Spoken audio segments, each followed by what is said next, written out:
जय हिंद साथियों। आज के इस वीडियो में हम रीजनिंग का एक महत्वपूर्ण प्रैक्टिस सेट लगाने वाले हैं, जो कि आपके आने वाले जितने भी आगामी एग्जाम हैं जहां पर आपको रीजनिंग के सवाल पूछे जाते हैं, सभी के लिए बहुत ही ज़्यादा इंपॉर्टेंट होने वाला है। तो वीडियो में आप शुरू से अंत तक बने रहिए।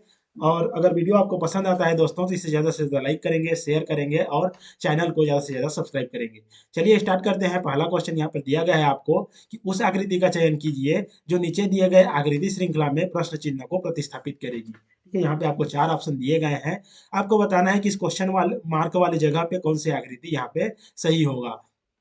तो चलिए इसको हल करते हैं। यहाँ पर सबसे पहले हम देखेंगे इस पहले लेटर को, जो कि सी दिया गया है। तो देखिए दोस्तों, पहला लेटर जो है पहले आकृति में कहाँ है, तो ये लेफ्ट वाले किनारे पे है। फिर दूसरे आकृति में देखिए कहाँ चला गया है, इस बीच में चला गया है। ठीक है, पहले से कहाँ चला गया है, बीच में चला गया है। और देखिए यहाँ पे पहले में जो है यह सीधा था और दूसरे में यह क्या हो गया है, यहाँ पे उल्टा हो गया है। ठीक है, इसके बाद देखिए हम तीसरे आकृति में देखेंगे तो ये सी जो है इस बीच से कहाँ चला गया है, इस किनारे पे राइट किनारे पे चला गया है। ठीक है, और यहाँ पे फिर से ये सीधा हो गया है। चौथे आकृति में देखेंगे तो देखिए ये जो यहाँ पर राइट कॉर्नर पे था, वहां से पुनः पहले वाली स्थिति में आ गया है। और देखिए तीसरे वाले में यह सीधा था, तो चौथे में क्या हो गया है, फिर से उल्टा हो गया है। तो यहाँ पे क्या हो रहा है, एक बार सीधा हो रहा है, एक बार उल्टा हो रहा है, उसके बाद फिर से सीधा हो रहा है। इस प्रकार से चल रहा है।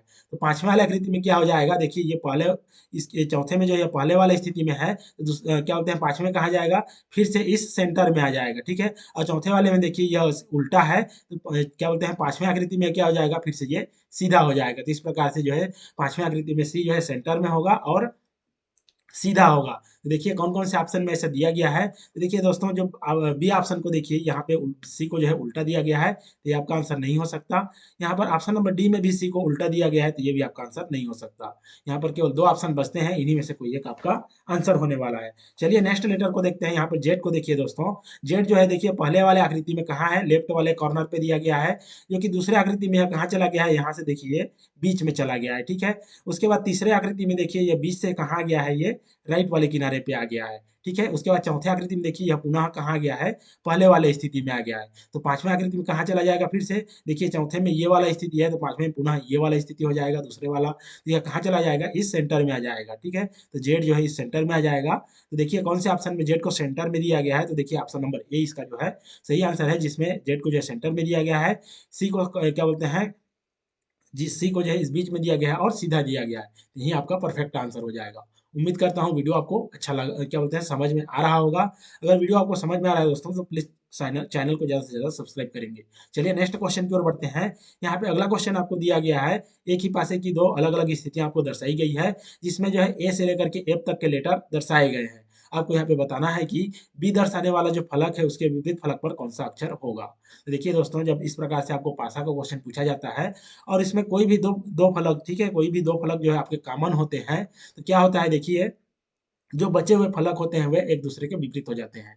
तो देखिए यहाँ पर क्या दिया गया है, पहले वाली स्थिति में देखिए दोस्तों, यहाँ पे ए और ई दिया गया है, और दूसरे वाले आकृति में भी दो फलक सेम है, ए और ई। ठीक है, तो क्या हो जाएगा, ए और ई को छोड़ देंगे तो यहाँ पे जो फलक बचता है वो एक दूसरे के विपरीत हो जाएंगे। तो पहले वाले आकृति में देखिए यहाँ पे सी बचता है, और दूसरे वाले आकृति में देखिए बी बचता है, तो दोनों एक दूसरे के विपरीत हो जाएंगे। यहाँ पे बी पूछा गया है दोस्तों कि बी के विपरीत क्या होगा, तो देखिए बी के विपरीत यहाँ क्या निकल के आ गया है, सी निकल के आ गया है, जो कि ऑप्शन नंबर बी में दिया गया है। यही आपका परफेक्ट आंसर हो जाएगा।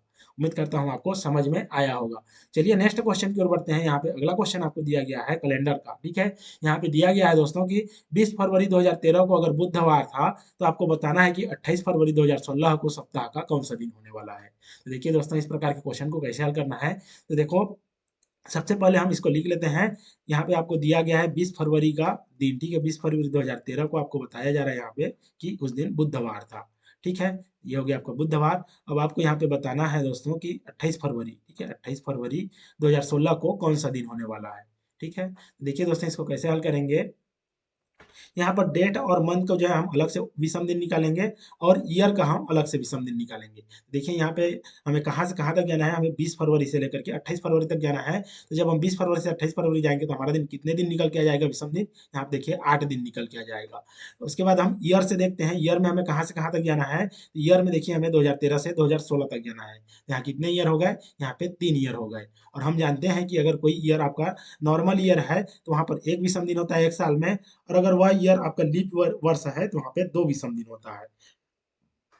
तो देखिए 2013 से 2016 में आएंगे तो 3 साल ऐसे ही हो गए, 3 साल के 3 भी दिन हो गए।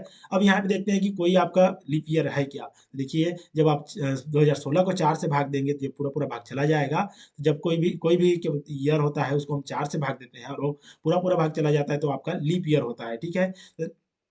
तो लीप ईयर में एक दिन एक्स्ट्रा काउंट होता है। लेकिन शर्त ये होता है कि दोस्तों कि हमें जो है 29 फरवरी को पार करना होता है, क्योंकि जो एक दिन का एक्स्ट्रा होता है वो 29 फरवरी की वजह से ही होता है। तो जब हम 29 फरवरी को पार करते हैं तो हम एक दिन एक्स्ट्रा जोड़ते हैं। लेकिन यहाँ पर देखिए क्वेश्चन में हमें कहाँ तक जाना है। क्वेश्चन में हमें जो है 28 फरवरी तक ही जाना है, जो कि यही दिया गया है। तो हम क्या करेंगे, एक दिन एक्स्ट्रा नहीं जोड़ेंगे क्योंकि हम 29 फरवरी को क्रॉस नहीं कर रहे हैं। तो यहाँ पे 3 साल का 3 ही विषम दिन हो जाएगा। 2016 लीप वर्ष होने के बावजूद भी हम एक दिन एक्स्ट्रा नहीं जोड़ेंगे क्योंकि हम 29 फरवरी को क्रॉस नहीं कर रहे हैं। आइए देख लेते हैं कि हमारा कुल विषम दिन कितना हो गया। तो देखिए यहाँ डेट और मंथ से हमारा कितना निकल के आ गया है, 8 विषम दिन निकल के आ गया है। और ईयर से आपका 3 विषम दिन निकल के आ गया है, ठीक है। तो यहाँ पे टोटल हमारा 11 विषम दिन हो गया। और हम जानते हैं कि एक हफ्ता में 7 दिन होते हैं, ठीक है। 7 दिन के बाद पुनः डेट क्या बोलते हैं, दिन जो है आपके रिपीट होते हैं। 11 जब हमारा जो है कोई भी मतलब विषम दिन की संख्या जो कि 7 से ज़्यादा हो जाता है तो क्या करते हैं, उसको 7 से डिवाइड कर देते हैं। उसके बाद जो भी आपका रिमाइंडर बचता है उसको हम दिए गए जो दिन है उसमें हम ऐड कर देते हैं। तो देखिए जब हम 11 को 7 से डिवाइड करेंगे तो ये एक बार चला जाएगा और रिमाइंडर आपका 4 निकल के आएगा। तो अब हम क्या करेंगे, इस बुधवार में 4 दिन जोड़ देंगे। देखिए बुधवार में एक दिन जोड़ेंगे तो आपका गुरुवार हो जाएगा। दूसरा दिन आपका देखिए आपका शुक्रवार हो जाएगा। तीसरा दिन आपका शनिवार हो जाएगा और चौथा दिन जो है वो आपका रविवार निकल के आ जाएगा, जो कि यही आपसे क्वेश्चन में पूछा गया है। देखिए 20 फरवरी 2013 को बुधवार था, तो आपका 28 फरवरी 2016 को आपका रविवार हो जाएगा, जो कि ऑप्शन नंबर ए में दिया गया है। यही आपका परफेक्ट आंसर हो जाएगा। उम्मीद करता हूँ आपको चीजें समझ में आई होंगी। चलिए नेक्स्ट क्वेश्चन की ओर बढ़ते हैं। यहाँ पे अगला क्वेश्चन आपको वेन डायग्राम का दिया गया है। यहाँ पे आपको बताना है कि उस वेन आरेख का चयन करें जो निम्नलिखित के बीच संबंधों को सर्वोत्तम रूप से दर्शाता है। देखिए आपको डॉक्टर, विवाहित और महिलाएं, इन तीनों के बीच जो है संबंध को सर्वोत्तम रूप से कौन सा वेन डायग्राम दर्शा रहा है, आपको यहाँ पे बताना है। 4 ऑप्शन आपके पास दिए गए हैं। तो देखिए जो एक डॉक्टर होता है, ठीक है, ये हो गया आपका डॉक्टर। डॉक्टर जो है आपका विवाहित भी हो सकता है और विवाहित नहीं भी हो सकता है, तो कुछ हिस्सा इसका विवाहित हो सकता है। और कुछ डॉक्टर जो है आपके महिला भी हो सकते हैं, तो ये वाला संबंध हो सकता है। अब विवाहित की बात करें, देखिए तो विवाहित जो है डॉक्टर भी विवाहित हो सकते हैं। जरूरी नहीं कि सारे डॉक्टर विवाहित हों, कुछ डॉक्टर विवाहित हो सकते हैं। और महिलाएं भी विवाहित होते हैं, ठीक है। जितने भी विवाहित होते हैं जरूरी नहीं कि सबके सब महिला ही हो, पुरुष भी विवाहित होते हैं। तो इस प्रकार का संबंध यहाँ भी बन जाएगा। और यहाँ पे महिलाएं वाला देखिए, तो महिलाएं जो होती हैं वो आपके कुछ डॉक्टर भी हो सकती हैं, कुछ नहीं भी हो सकती हैं। और कुछ महिलाएँ क्या बोलते हैं, महिलाएँ जो है आपका विवाहित भी हो सकती हैं और अनमैरिड भी हो सकती हैं। तो देखिए यहाँ पे तीनों में ही आपका क्या संबंध निकल के आ जा रहा है, तीनों एक दूसरे से रिलेटेड हैं, ठीक है। तो यहाँ पे देखिए ऑप्शन नंबर ए वाला जो है आपका सही आंसर हो जाएगा, ठीक है। कि डॉक्टर जो है वो विवाहित भी हो सकते हैं और महिलाएँ भी हो सकती हैं। विवाहित जो है वो डॉक्टर भी हो सकती हैं और महिलाएँ भी हो सकती हैं। और महिलाएँ आपकी क्या हो सकती हैं, डॉक्टर भी हो सकती हैं और विवाहित भी हो सकती हैं। तो यहाँ पे ऑप्शन नंबर ए जो है, ए वाला वेन डायग्राम जो है इन तीनों संबंधों को सर्वोत्तम रूप से दर्शाता है। चलिए नेक्स्ट क्वेश्चन की ओर बढ़ते हैं। यहाँ पे अगला क्वेश्चन आपको जो है सिलोजिज्म का दिया गया है। यहाँ पे आपको 3 कथन दिए गए हैं और उसके आधार पर 3 निष्कर्ष दिए गए हैं। कथन को आपको जो है पूर्णतः सत्य मानते हुए बताना है कि कौन-कौन से जो निष्कर्ष हैं इस कथन को पूर्णतः फॉलो करते हैं। चलिए इसका जो है सबसे पहले क्या करेंगे, इसका वेन डायग्राम बना लेते हैं इस दिए गए कथन का। तो देखिए यहाँ पे पहला वाला कथन बोल रहा है कि कुछ बारिश जो है आपके चक्रवात हैं। देखिए ये हो गया आपका बारिश, ठीक है, आपका बारिश हो गया। और बोला जा रहा है कि इसमें से कुछ जो है वो चक्रवात है, ये हो गया आपका चक्रवात, ठीक है। इसके बाद बोला जा रहा है कि कुछ चक्रवात आपके प्रवात हैं। देखिए चक्रवात का कुछ हिस्सा जो है ये हो गया आपका प्रवात, ठीक है। अब क्या बोला जा रहा है, देखिए नेक्स्ट कथन में कि अब यहाँ पे आपको बोला जा रहा है कि कोई भी प्रवात जो है गरज नहीं है। तो देखिए ये हो गया आपका गरज, ठीक है। इसका रिस्ट्रिक्शन किससे है, देखिए इस पी से है, ठीक है, प्रवाद से है। तो ये हो गया आपका वेन डायग्राम यहाँ पे बन के तैयार हो गया है। अब देख लेते हैं कि निष्कर्ष कौन कौन सा जो है इस कथन को फॉलो करता है। देखिए पहला वाला निष्कर्ष दिया गया है कि कुछ चक्रवात बारिश है। देखिए बारिश और चक्रवात में देखिए बिल्कुल यहाँ पे दिया गया है, ठीक है। बारिश का ये वाला हिस्सा, ठीक है, ये वाला हिस्सा जो चक्रवात के अंदर आ रहा है ये आपका बिल्कुल जो है वो चक्रवात हो जाएगा। तो ऑप्शन ए कथन निष्कर्ष नंबर 1 जो है आपका सही हो जाएगा। दूसरा निष्कर्ष आपको यहाँ पे दिया गया है कि कोई भी गरज चक्रवात नहीं है। देखिए जो गरज का जो रिस्ट्रिक्शन है वो किससे है, इस प्रवात से है। तो चक्रवात से उसका जो है कोई भी संबंध है कि नहीं, यहाँ पे हम नहीं बता सकते। हो भी सकता है, नहीं भी हो सकता है। ये वाला जो है ऑप्शन आपका गलत हो जाएगा। उसके बाद आपको यहाँ पे दिया गया है कि कोई भी प्रवात बारिश नहीं है। देखिए क्या बोलते हैं, कोई भी प्रवाद बारिश नहीं है, ये हम नहीं बोल सकते, क्योंकि बारिश और प्रवाद में किसी प्रकार का कोई रिस्ट्रिक्शन यहाँ पे भी नहीं दिया गया है। तो हम ये नहीं कह सकते कि कोई बारिश प्रवाद है या नहीं है, तो ये वाला ऑप्शन भी आपका गलत हो जाएगा। तो देखिए निष्कर्ष, केवल निष्कर्ष नंबर एक ही जो है इस कथन का फॉलो कर रहा है, तो यहाँ पे ऑप्शन नंबर ए सही हो जाएगा। केवल निष्कर्ष एक अनुसरण करता है। इस प्रकार से आपको इसको हल करना है दोस्तों। चलिए नेक्स्ट क्वेश्चन की ओर बढ़ते हैं। यहाँ पे अगला क्वेश्चन दिया गया है एनोलॉजी का। यहाँ पे आपको उस विकल्प का चयन करना है जो इस पांचवें पद से जो क्वेश्चन मार्क उसी प्रकार से संबंधित होगा जिस प्रकार से ये दूसरा वाला जो है इस पहले वाले से संबंधित है, और ये चौथा वाला जो है इस तीसरे वाले से संबंधित है। ये देख लेते हैं कि इनके बीच कौन सा संबंध है। देखिए पहले वाला में क्या दिया गया है आपको, 19 और 80 का संबंध दिया गया है। देखिए दोस्तों, जब आप 19 में क्या करते हैं, 4 का गुणा करते हैं तो आपका क्या निकल के आएगा, 19 चौके 76 निकल के आएगा। और इस 76 में जब आप 4 जोड़ देते हैं तो आपका 80 निकल के आ जाता है। ठीक है, क्योंकि यहीं पे आपको, यहाँ पर जो है यही संबंध आपको देखने को मिलेगा। दूसरे वाले क्या बोलते हैं, इस क्या बोलते हैं, तीसरे और चौथे क्या, तीसरे और चौथे वाले संख्या में देखिए दोस्तों, यहाँ पर आपको जो है क्या दिया गया है, यहाँ पे 23 में जब आप 4 का गुणा करेंगे, 23 चौके आपका 92 हो जाएगा। और इसमें जब आप 4 जोड़ देते हैं तो क्या निकल के आ जाएगा, आपका 96 निकल के आ जाएगा। देखिए यही संबंध यहाँ पर भी दिया गया है, तो यहाँ पर भी सेम संबंध हो जाएगा। ठीक है, हमें क्या करना होगा, यहाँ पे 16 में हम क्या करेंगे, 4 का गुणा करेंगे तो 16 चौके आपका 64 हो जाएगा। इसमें भी हम क्या करेंगे, 4 जोड़ देंगे तो आपका 68 हो जाएगा। तो इस क्वेश्चन मार्क वाली जगह पे आपका 68 आ जाएगा, जो कि ऑप्शन नंबर सी में दिया गया। यही आपका जो यहाँ पे परफेक्ट आंसर हो जाएगा। उम्मीद करता हूँ चीजें आपको अच्छे से समझ में आई होंगी। चलिए नेक्स्ट क्वेश्चन की ओर बढ़ते हैं। अगला क्वेश्चन आपको एक क्या बोलते हैं, लेटर की श्रृंखला दिया गया है। आपको यहाँ पे बताना है कि इस क्वेश्चन मार्क वाली जगह पे कौन सा अक्षर समूह आएगा जो इस श्रृंखला को पूरा करेगा। ठीक है, सबसे पहले चलिए हम इसको लिख लेते हैं। आपको यहाँ पे पहला वाला शब्द समूह दिया गया है आपका HMSE। ठीक है, और दूसरा वाला में आपको दिया गया है BIPC। तीसरा वाला आपको दिया गया है VEMA। ठीक है, आइए इसको हम सबसे पहले जो इसका कोडिंग लिख लेते हैं। एच का होता है देखिए आपका 8 होता है, एम का होता है आपका 13, एस का होता है आपका 19 और ई का होता है आपका 5। इसी प्रकार से बी का होता है 2, और आई का होता है आपका 9, पी का होता है आपका 16, सी का होता है आपका 3, वी का होता है दोस्तों आपका 22, ई का होता है आपका 5, एम का होता है आपका 13 और ए का होता है आपका 1। ठीक है, आइए देखते हैं कि इनके बीच जो है कौन सा श्रृंखला चल रही है। तो देखिए पहले वाले लेटर के जब आप फोकस करेंगे सभी में के, तो देखिए यहाँ पे क्या हो रहा है, 8 से यह 2 बन गया है, मतलब कि यहाँ पे 6 का माइनस हुआ है। पुनः यहाँ पर देखिए ये यहाँ पे पुनः 6 का माइनस हो जाएगा। ठीक है, जब इसमें 2 घटाएंगे तो आपका 26 हो जाएगा, और 26 में पुनः जब आप 4 घटा देंगे तो आपका 22 हो जाएगा। तो अगले वाले में क्या हो जाएगा, यहाँ पर भी क्या हो जाएगा, यहाँ पे 6 का माइनस हो जाएगा। तो जब आप क्या बोलते हैं 22 में 6 घटा देंगे तो क्या निकल के आ जाएगा, यहाँ पे आपका 16 निकल के आ जाएगा। तो पहला लेटर 16 हो जाएगा। दूसरा लेटर में देखिए दोस्तों, यहाँ 13 से क्या हो रहा है, 13 से आपका 9 हो रहा है, मतलब कि यहाँ पे 4 का माइनस हो रहा है। और यहाँ पे देखिए 9 से ये क्या हो जा रहा है, पुनः 5 हो जा रहा है, मतलब कि यहाँ पर भी माइनस का 4 हो रहा है। तो अगले में भी क्या हो जाएगा, माइनस का 4 हो जाएगा। तो 5 में जब आप माइनस का 4 कर देंगे तो यहाँ पे अगला जो है आपका 1 हो जाएगा। ठीक है, अगले में देखिए यहाँ पे 19 से क्या हो रहा है, यहाँ पे देखिए 19 से आपका 16 हो रहा है, तो क्या हो जाएगा, यहाँ पे माइनस का 3 हो जाएगा। और यहाँ पे देखिए 16 से पुनः यह क्या हो रहा है, 13 हो रहा है, मतलब कि यहाँ पे फिर से माइनस का 3 हो रहा है।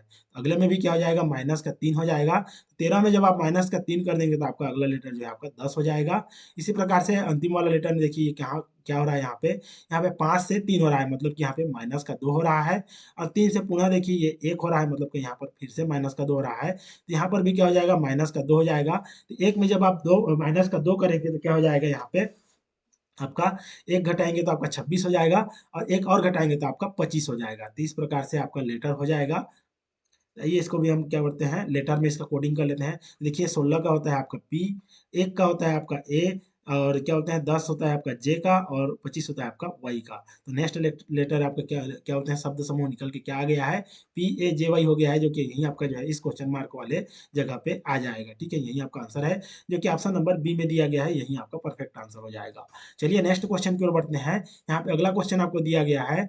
यहाँ पर देखिए आपको उस समुच्चय का चयन करना है जिसमें संख्याएं एक दूसरे से ठीक उसी प्रकार संबंधित है जिस प्रकार से दिए गए, जो इस प्रकार यह जो समुच्चय दिया गया है इस प्रकार यहाँ पर जो संबंध दिया गया है वहाँ वही आपको बताना है कि इन चारों में से कौन सा ऑप्शन है जिसमें यही संबंध आपको देखने को मिलेगा। आइए देख लेते हैं कि इस समुच्चय में कौन सा संबंध दिया गया है।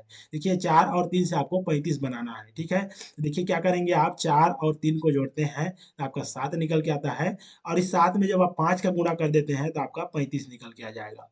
तो यही वाला संबंध देखना है कि इन चारों ऑप्शन में से कौन से में है। देखिए पहले में देखेंगे तो हमारा 8 और 13 को जब हम जोड़ेंगे तो हमारा 21 निकल के आएगा। 21 में जब हम 5 गुणा करेंगे तो 21 पंचे 105 होना चाहिए, लेकिन यहाँ पे 110 दिया गया है, ये आपका आंसर नहीं हो सकता। दूसरे में देख लेते हैं, 7 दिया गया है और 12 दिया गया है, दोनों को जब हम जोड़ेंगे तो हमारा 19 निकल के आ जाएगा, और इस 19 में जब हम 5 का गुणा करेंगे तो 19 पंचे आपका 95 हो जाएगा, जो कि इसमें दिया गया है। यही आपका परफेक्ट आंसर हो जाएगा। उम्मीद करता हूँ पैटर्न आपको समझ में आया होगा। चलिए नेक्स्ट क्वेश्चन की ओर बढ़ते हैं। यहाँ पे अगला क्वेश्चन आपको दिया गया है, 6 व्यक्ति विनय, माधव, नीलेश, सागर, अरविंद और राजेश, ठीक है, 6 व्यक्ति हैं जो कि 2 पंक्तियों में एक दूसरे के सामने खड़े हैं, और हर पंक्ति में 3 व्यक्ति हैं, ठीक है, 3-3 की 2 पंक्ति है और 6 लोग खड़े हैं एक दूसरे के सामने। यहाँ पे आपको बोला जा रहा है कि नीलेश ठीक अरविंद और सागर के बीच में खड़ा है, और नीलेश जो है विनय के ठीक सामने नहीं खड़ा है। इसके अलावा माधव क्या है, अरविंद के सामने में खड़ा है। यहाँ पे आपको क्वेश्चन में बताना है कि राजेश कहाँ खड़ा है। तो चलिए सबसे पहले इसको हम हल कर लेते हैं। तो देखिए दोस्तों, यहाँ पे क्वेश्चन में पहला पहला वाला जो पॉइंट आपको क्या बोल रहा है कि नीलेश जो है अरविंद और सागर के ठीक बीच में है। देखिए ये हो गया नीलेश, ये जो है अरविंद और सागर के बीच में है। यहाँ पे दो स्थितियां बन सकती है, एक स्थिति ये हो गया, एक बार अरविंद जो है लेफ्ट साइड में आ सकता है और सागर एक बार लेफ्ट साइड में आ सकता है, ठीक है, ये आपका।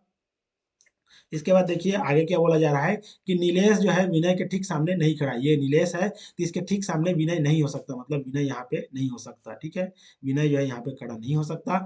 इसके अलावा बोला जा रहा है कि माधव जो है अरविंद के सामने है। अरविंद देखिए ये हो गया, अरविंद के सामने किसको रखना है, हमें माधव को रखना है, ठीक, ये माधव हो गया। और देखिए विनय यहाँ नहीं हो सकता, तो विनय कहाँ हो जाएगा, विनय यहाँ हो जाएगा। बचा कौन, बचा आपका राजेश, तो राजेश यहाँ पे हो जाएगा। सेम यहाँ पर भी देखिए माधव जो है, माधव अरविंद के सामने यहाँ पे माधव ये हो गया, विनय यहाँ नहीं हो सकता बीच में, तो विनय यहाँ हो जाएगा, बचा आपका राजेश ये। अब बोला जा रहा है कि राजेश किसके सामने खड़ा है, देखिए ये हो गया आपका राजेश, और राजेश के सामने कौन है, नीलेश है। तो ऑप्शन में जो है राजेश यहाँ पे नहीं दिया गया है, यहाँ पे दिया गया है कि विनय और माधव के बीच में खड़ा है राजेश। देखिए तो यहाँ पे ऑप्शन कौन सा सही हो जाएगा, ऑप्शन नंबर ए सही हो जाएगा। यहाँ पे बोला जा रहा है कि विनय और माधव के बीच में जो है राजेश खड़ा है।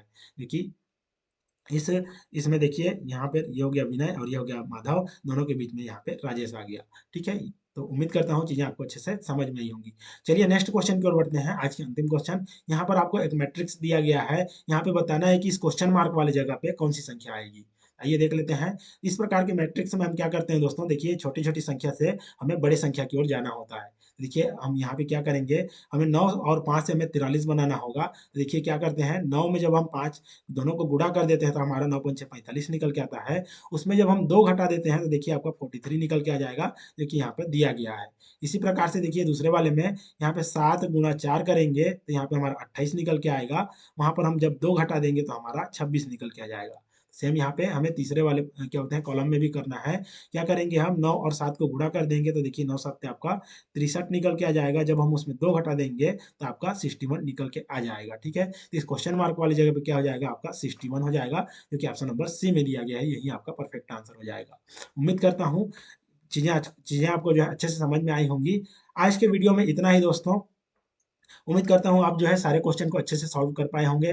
वीडियो आपको अगर अच्छा लगा हो तो इसे ज़्यादा से ज़्यादा लाइक करेंगे, शेयर करेंगे, और चैनल को भी ज़्यादा से ज़्यादा सब्सक्राइब करेंगे। वीडियो को शुरू से अंत तक देखने के लिए धन्यवाद दोस्तों।